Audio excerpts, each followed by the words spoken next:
నిన్న తిరుమల లడ్డు నేడు శ్రీవారి చిత్రపటం వెంకన్న చుట్టూ ఏపీ రాజకీయం నడుస్తోంది. ఆంధ్రప్రదేశ్ మండలిలో పటం పంచాయతీ పెట్టింది. టీడీపీ వైసీపీ మధ్య మాటల యుద్ధాన్ని సృష్టించింది. చెప్పులేసుకుని దేవుడి ఫోటోతో నిరసన చేశారని ఒకరంటే, షూ ధరించి పూజలు చేశారని మరొకరు కౌంటర్ ఇచ్చారు. వాళ్ళు ఫోటోలు రిలీజ్ చేస్తే వీళ్ళు వీడియోలు రిలీజ్ చేశారు. దీంతో ఇరు పార్టీల తీరుపై యావత్ హిందూ సమాజం భగ్గుమంటోంది. ఇంతకీ మన లీడర్లు ప్రజలకు ఏం చెప్పాలని అనుకుంటున్నారు? హిందూ మనోభావాలతో చెలగాటం సమంజసమేనా? దేవుడి పేరుతో ఎందుకు ఈ రాజకీయం? NRD sentiment politics, oh my god. దీనిపైన వాటి స్పెషల్ డిబేట్.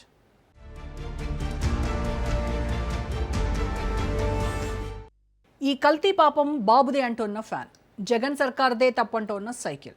ఎవరి వాదన వాడితే, ఎవరి లెక్కలు వాళ్ళవే. ఆంధ్రప్రదేశ్ రాజకీయాల్లో తిరుమల హాట్ టాపిక్గా మారింది. దేవుడంటే మాకెంతో విశ్వాసం, దేవుడి పవిత్రత పట్ల మాకు గౌరవం ఉంది, తప్పు మీరు చేశారంటే కాదు మీరే చేశారంటూ ఆరోపణలు ప్రత్యారోపణలు చేస్తున్నారు అధికార విపక్ష నేతలు. ఏపీ కౌన్సిల్లో వైసీపీ సభ్యులు చెప్పులు బూట్లు వేసుకుని దేవుడి ఫోటోలను ప్రదర్శించారని కూటమి నేతలు మండిపడ్డారు. చైర్మన్ ఛాంబర్ వద్ద మంత్రి లోకేష్ నేతృత్వంలో నిరసన చేపట్టారు.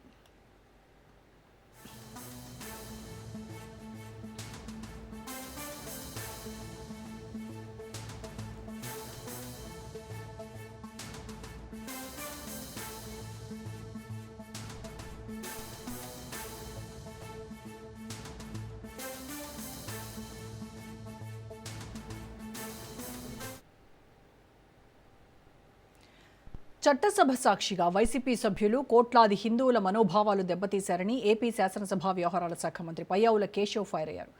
దేవుణ్ణి రాజకీయాల్లోకి లాగటం తగదన్నారు. వెంకటేశ్వర స్వామి చిత్రపటాన్ని నిర్లక్ష్యంగా విసిరేయడం తేలిగ్గా తీసుకునే విషయం కాదన్నారు కూటమి లీడర్లు.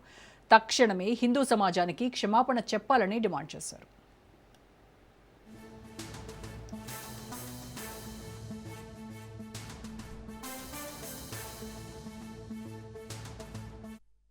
నేర్పినటువంటి సంస్కృతి సాంప్రదాయాలను పుట్టి పెరిగినటువంటి వాళ్ళం. కళ్ళ ముందు వెంకటేశ్వర స్వామి ప్రతిమని లేకపోతే ప్రతిరూపంగా ఉన్నటువంటి ఫోటోని వాళ్ళు ప్రదర్శిస్తూ అపహాస్యం చేస్తున్నటువంటి తీరును చూస్తే అసలు క్షమించరానటువంటి స్పందన, ఒక భావన వచ్చింది. దాంతోనే రియాక్ట్ అయ్యాం తప్ప వేరేది కాదు. ఇది ఖచ్చితంగా దేవుణ్ణి రాజకీయాల కోసం వాడుకోవడంలో పరాకాష్ట.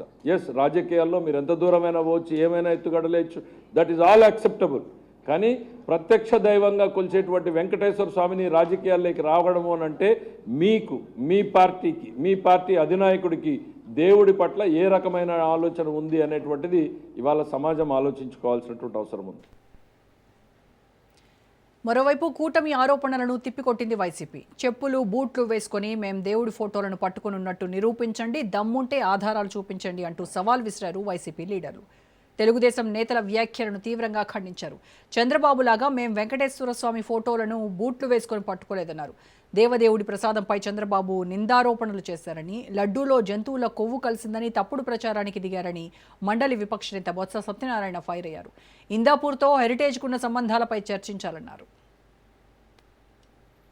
చాలా పవిత్రమైన స్మరణం అని చెప్పుకుంటూ వీళ్ళకి మంచి బుద్ధిని ప్రసాదించు, వాళ్ళకి ఇప్పటికైనా జ్ఞానోదయం చేయు, చేసిన తప్పులు ఒప్పుకోమని చెప్పు, లేకపోతే వాస్తవాల్ని చర్చించే అవకాశం ఇచ్చే జ్ఞానం కల్పించని చెప్పి హౌస్ లో కూడా వెళ్ళాం. హౌస్ లో కూడా ఇదే మాటల్ని లోన కూడా చెప్పడం జరిగింది. వాళ్ళు వచ్చి లేనిపోని ఆవాకులు జావాకులు లోన మాట్లాడుతూ బ్లేమ్ చేయడానికి ప్రయత్నం చేశారు.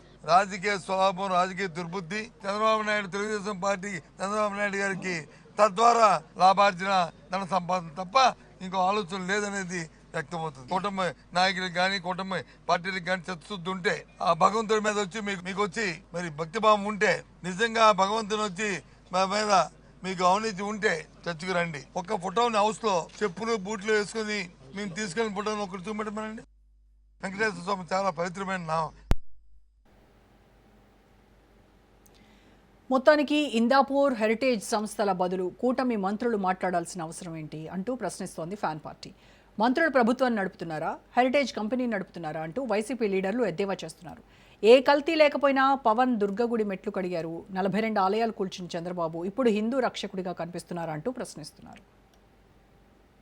చంద్రబాబు నాయుడు గారు వెంకటేశ్వర స్వామితో ఆడేటువంటి చెలగాటం ఇంకా కొనసాగుతోంది అని ఈ రోజున ఆయన న్యాయస్థానాలనే అవహేళన చేస్తూ, అద్దులను కూడా అత్యున్నత న్యాయస్థానాన్ని అవహేళన చేస్తూ, వన్ మ్యాన్ కమిషన్ ని నెయ్యి సిట్, సిబిఐ లాంటి సంస్థలు సంవత్సరం పాటు సుదీర్ఘంగా 8 రాష్ట్రాలలో విచారణ చేసిన తరువాత వాళ్ళు కోర్టుకు తమ రిపోర్టును, ఛార్జ్షీట్ను సమర్పించిన తరువాత ముఖ్యమంత్రి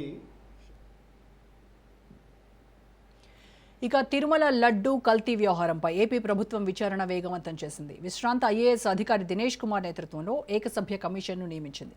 45 రోజులుగా నివేదిక ఇవ్వాలని స్పష్టం చేసింది. దీంతో మరిన్ని రోజులు కల్తీ నెయ్యి రగడ తప్పదంటున్నారు విశ్లేషకులు.